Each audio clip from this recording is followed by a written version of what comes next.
నమస్తే. Welcome to our channel. నేను మీ Priyanka Rao. Present Amaravati ఎంతలా అభివృద్ధి చెందుతుంది అనేది ప్రతి ఒక్కరూ చూస్తున్నారు. అయితే పార్లమెంట్ లో అంటే నిన్న జరిగిన పార్లమెంట్ సమావేశాల్లో కూడా అమరావతి అభివృద్ధి ప్రస్తావన వచ్చింది. ఈ ప్రస్తావన వచ్చినప్పుడు రాష్ట్రంతో సమన్వయం అవుతూ వారికి తగిన నిధులు ఇస్తూ త్వరితగతిన పనులు పూర్తి చేసేలా చూడండి అని చెప్పేసి అనడం ఈరోజు రాష్ట్ర ప్రజలు ఎంతో ఆనందానికి గురవుతున్నారు. అలానే ఆ, గూగుల్ సంస్థకి సంబంధించిన భూములకు కూడా గ్రీన్ సిగ్నల్ ఇచ్చేసింది ప్రభుత్వం. ఇప్పుడు ఎలా చూడాలి? పార్లమెంట్ లో అమరావతి ప్రస్తావన వచ్చింది అంటే అమరావతి అభివృద్ధి అయితే ఏ స్థానంలో నిలబడుతుంది అనేది మనం ఈ రోజు ప్రస్తావిద్దాం. సో దీని గురించి మనతో మాట్లాడడానికి ప్రముఖ పొలిటికల్ అనలిస్ట్ అడసుమల్లి శ్రీనివాస్ గారు ఉన్నారు. ఆయనతో మాట్లాడదాం. నమస్కారం సార్. నమస్తే అండి. సార్, అమరావతి గురించి రోజు మాట్లాడుకుంటూనే ఉంటున్నాం, కానీ పార్లమెంట్ లో అమరావతి ప్రస్తావన రావడం, పనులు త్వరితగతిన పూర్తి చేయండి అని చెప్పేసి సమన్వయ కమిటీ చెప్పడం ఆ, కొంచెం అందరికీ ఆనందాన్ని గురి చేస్తుంది. దీని గురించి మీరు ఏమంటారు? ఇక్కడ మనకి ఒక చీకటి రోజులు ముగిసినాయండి. పీడకల ఉమ్, ఒక 5 ఏళ్ల పాటు జగన్మోహన్ రెడ్డి హయాంలో ఒక పీడకల అందరికి. ఆ రాష్ట్రంలో అమరావతి కాదు, ఆ, ఉమ్, అందరూ అన్ని వర్గాల ప్రజల్ని, అన్ని ప్రాంతాలని, అన్ని ఉమ్, మతాలని, కులం చూడడం, మతం చూడడం, ప్రాంతం చూడడం అని చెప్పాడు కదా. ఉమ్, అందరినీ ఏకకాలంలో మడత పెట్టేశాడు. నేను ఉమ్, ఎక్కడ ఎవరికి తేడా లేకుండా, ఉమ్, ఒకరికి ఎక్కువ ఒకరికి తక్కువ కాకుండా అందరికీ సమానంగా కొట్టించాడు. అయితే ఉమ్, కొంచెం ముందు వెనక చేసాడు అంతే. అందరికి ఒకేసారి కాకుండా కొంచెం ఒకళ్ళు ముందు ఒకరికి వెనకాల. ఉమ్, సరే, ఆ పీడకల వదిలించుకున్నారు. జనం అంతా కలిసి తిరగబడ్డారు. ఉమ్, మంచి రోజులు వచ్చినాయి. అమరావతిలో మొట్టమొదట రావటం జంగిల్ క్లియరెన్స్ చేశారు. ఉమ్, జగన్మోహన్ రెడ్డి అక్కడ పాములు ఫారం పెట్టాడు, కోళ్ల ఫారం లాగా. అడవి పెంచేసి దాని కొండ సెలవులు, ఉమ్, పొడపాములు ఇవన్నీ పెంచాడు. ఉమ్, అటువంటిదన్నీ జంగిల్ క్లియరెన్స్ చేసి ఒక రూపురేఖలు తీసుకొచ్చారు. ఇప్పుడు ఉమ్, పనులు వేగం అందుకుంటా ఉన్నాయండి అక్కడ. ఉమ్, అలాగే గూగుల్కి స్థలం కేటాయించేయడం, వాళ్ళు ఉమ్, కూడా రికార్డు టైంలో పూర్తి చేస్తారు వాళ్ళ పనులు. మీకు ఉమ్, కేంద్ర సంస్థలని కూడా అక్కడ ఆరంభించారు. మొన్న నిర్మలా సీతారామన్ గారు రావటం, ఆవిడ ఉమ్, ఒకేసారి, అంతకుముందు మోడీ గారు, తర్వాత సీతారామన్ గారు, వీళ్ళందరూ కూడా అంటే మనకి ఏమనిపిస్తుంది అంటే అప్పటికి ఇప్పటికి తేడా. ఉమ్, తెలుగుదేశం పార్టీ, చంద్రబాబు నాయుడు గారు, అలాగే అమరావతి ప్రేమికులు మాత్రం అప్పుడు మాట్లాడేవారు. ఇప్పుడు ఉమ్. అందరూ మాట్లాడతారు, ఒక్క వైసీపీ తప్ప. వైసీపీ వాళ్ళు కూడా ఒప్పుకున్నారు కదా సార్ చివరాఖరికి. ఆ, వాళ్ళలో కూడా చాలా మందికి ఉమ్, జగన్మోహన్ రెడ్డి చేసింది నచ్చలేదు. ఉమ్, ఇప్పుడు వాళ్ళు కూడా సంతోషిస్తారు. ఎందుకంటే ఒక రాష్ట్రంలో రాజధాని, ఒక నగరం అభివృద్ధి ఉమ్, చెందుతుంటే ఎవరికి బాధండి? వాళ్ళు చూడలేక చుప్పనాతి బుద్ధితోటి ఉండి ఈ మరి. పేరు చంద్రబాబు గారికి వచ్చేస్తుంది ఉమ్, అని ఒక బాధ, అసూయ తప్ప. ఉమ్, మన ప్రాంతం అభివృద్ధి చెందుతుంటే ఎవరికి బాధ ఉంటుందండి? ఏదైనా విపరీత మనస్తత్వం ఉన్నవాళ్ళు తప్ప. ఉమ్. పార్లమెంట్ లో కూడా మా మోడీ గారు స్వయంగా మాట్లాడారు. అవును సార్. అలాగే అమరావతిని రాజధానిగా గుర్తిస్తూ ఒక ఆర్డినెన్స్ కూడా వస్తుందండి. ఉమ్, అట్లా మామూలుగా పార్లమెంట్ లో ప్రత్యేకించి రాజధానిని గుర్తించే కార్యక్రమం ఎప్పుడు లేదు, ఏ రాజధానికి లేదు. ఉమ్, మనదే ఒక ప్రత్యేకమైన కేసు ఇది, స్పెషల్ కేసు. ఎందుకంటే ఉమ్. రాష్ట్రం విడిపోయిన తర్వాత మన రాజధాని లేకుండా మనం విడగొట్టబడ్డాం. అవును సార్. 10 ఏళ్ల పాటు హైదరాబాద్ రాజధానిగా ఉంది కాబట్టి ప్రత్యేకించి హైదరాబాద్ని గుర్తించక్కర్లేదు, కానీ మనకి ఇప్పుడు గుర్తించాల్సిన అవసరం ఏర్పడింది. అవును. చేత రేపు మాపు అది వస్తుందా, వచ్చిన తర్వాత మళ్ళీ ఎవడొకడు వచ్చి మళ్ళీ ఇక్కడ కాదు మారేడుమిల్లి కొండల మీద పెడతాను ఇలాంటి మాటలు అంటాం లేకుండా, అంటే ఉమ్, అదో రకమైన ఎవడ అండ అలాగా. అవును సార్. ఎవరికన్నా ఇప్పుడు మతిస్థిమితం లేకుండా మాట్లాడినోడు కూడా ఆ ఈ మాట మాట్లాడు. ఉమ్, అంతకు మించి వాళ్ళు అలాగా ఆ మానసిక రోగానికి గురై అలాంటి మాటలు మాట్లాడారు. కానీ ఉమ్, ఇది అంత భూమి తీసుకుని అన్ని అంత ప్లాన్ వేసుకున్న తర్వాత రాజధాని మార్చడం, ఇలాంటివన్నీ ఆలోచన ఉమ్, విపరీత మనస్తత్వం ఉన్న వాళ్ళకి వస్తుంది. ఎవరు పడితే వాళ్ళకి రాదండి. అవును ఇక్కడ సార్. రాజధాని రైతులు కూడా వాళ్ళకున్న చిన్న చిన్న సమస్యల్ని చంద్రబాబు నాయుడు గారు మొన్న కమిటీ వేసి పెంసాని చంద్రశేఖర్ గారి నాయకత్వంలో దాన్ని సాల్వ్ చేసి కార్యక్రమం మొదలు పెట్టారు. ఉమ్, రైతులు కూడా సంతృప్తి చెందుతారు. ఏదైనా సమస్యలు ఉంటే కూడా నేరుగా పరిష్కరించుకుంటారు. ఉమ్, మళ్ళా కొత్తగా ఒక 6,000 ఎకరాలు ఎంతో కూడా ల్యాండ్ పూలింగ్ కి మొదలు పెట్టారు. అవనవండి మొత్తం మీద అమరావతి ఉమ్. రాజధాని డెఫినెట్ గా ఒక ప్రపంచంలోనే వాళ్ళు చెప్పినట్టుగా మేటి నగరంగా నిలబడద్ది, అందులో డౌట్ ఏం లేదు. అంటే సార్, పార్లమెంట్ లో కూడా. ఉమ్, సుందర్ పిచ్చయ్య గారు ఆశ్చర్యపోయారండి.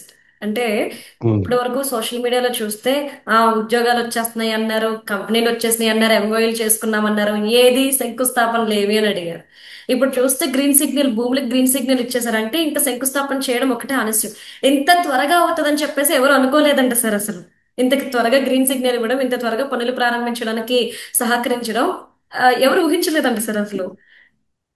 అంటే ఇన్వెస్టర్స్ ఫ్రెండ్లీ గవర్నమెంట్ ఉంటే ఉమ్, అవన్నీ సాధ్యమేనండి.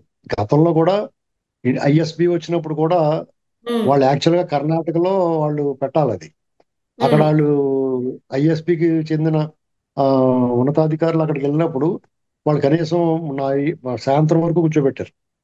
చంద్రబాబు ఉమ్, నాయుడు గారు వాళ్ళని కనీసం ఒకసారి వచ్చి మీరు పెట్టినా పెట్టకపోయినా పర్లేదు, ఇక్కడ కాఫీ ఉమ్, తాగెళ్ళండి అన్న మర్యాదగా ఆహ్వానించారు. అది చూసాళ్ళు మేము ఇక్కడే పెడుతున్నాం అని చెప్పి ఇక్కడ పెట్టారు ఉమ్, హైదరాబాద్ లో. అలాగే ఇన్వెస్టర్స్ ఫ్రెండ్లీ. మనం ఎవరన్నా మన దగ్గర పెట్టుబడి పెట్టమన్నప్పుడు చాలా మంది మన భూములు దారాదత్తం చేస్తున్నారు, మన భూములు ఉమ్, ఇచ్చేస్తున్నారు అంటున్నారు. ఎవడైనా పెట్టుబడి పెట్టాలి, ఇక్కడ మనకు ఉపాధి కల్పించాలి, రాష్ట్రానికి ఆదాయం రావాలంటే ఇన్వెస్ట్మెంట్ లేకుండా ఏదైనా ఒక యాక్టివిటీ లేకుండా ఎలా వస్తుందండి? ఎక్కడి నుంచి వస్తుంది? ఉమ్, పూర్వం అంటే మీకు తెలియదు కానీ ఉమ్, 91కు ముందు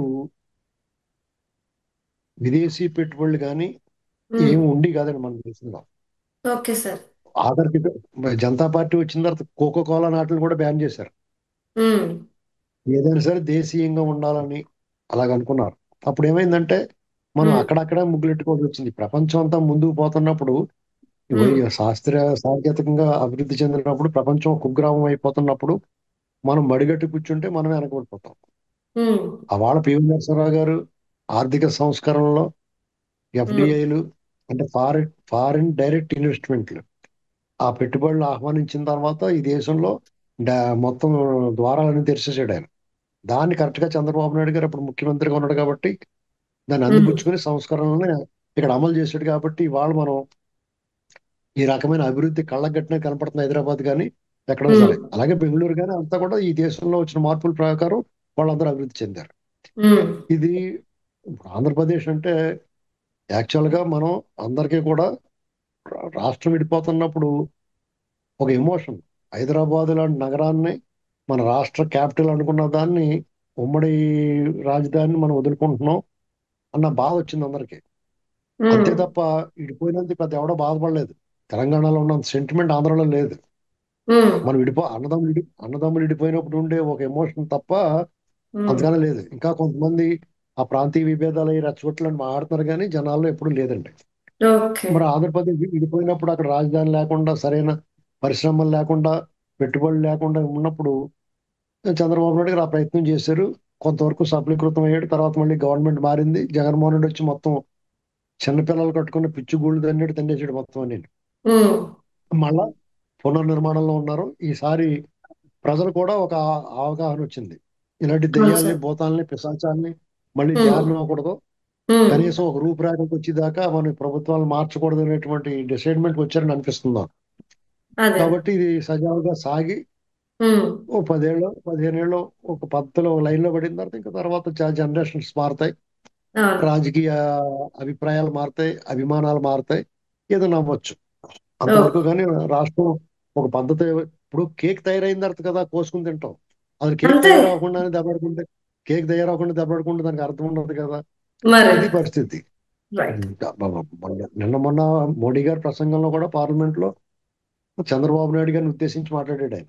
ఆయన అవును సార్. కష్టపడతారో, ఆయన శ్రమ చూస్తే ఆశ్చర్యం అవుతుంది. ఇటువంటి ప్రశంసలు, అలాగే కేంద్రం నుంచి సహకారం అయితే చాలా ఆశ్చర్యం కలిగించేంత సహకారం వస్తూ ఉంది. మనందరం ఉమ్, కూడా ఆశ్చర్యపడేలాగా.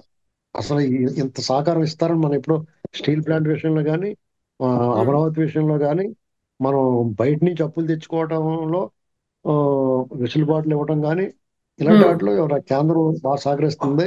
భోగాపురం ఎయిర్పోర్ట్ ఆల్రెడీ రెడీ అయిపోయింది, ఇంకా రెడీ టు ఉమ్. ఓపెన్ అన్నమాట.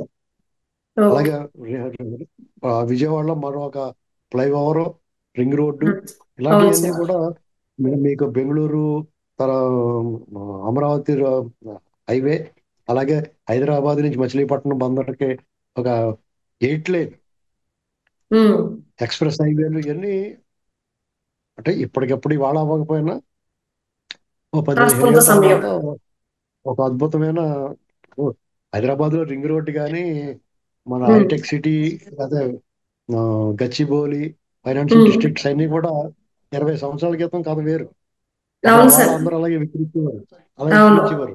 ఇవాళ అవును. రోజుల్లో అక్కడికి వెళ్తే ఏ ఏ ఏ ఏ నగరం కూడా తీసుకోకుండా ఉంది ఏ నగరానికి.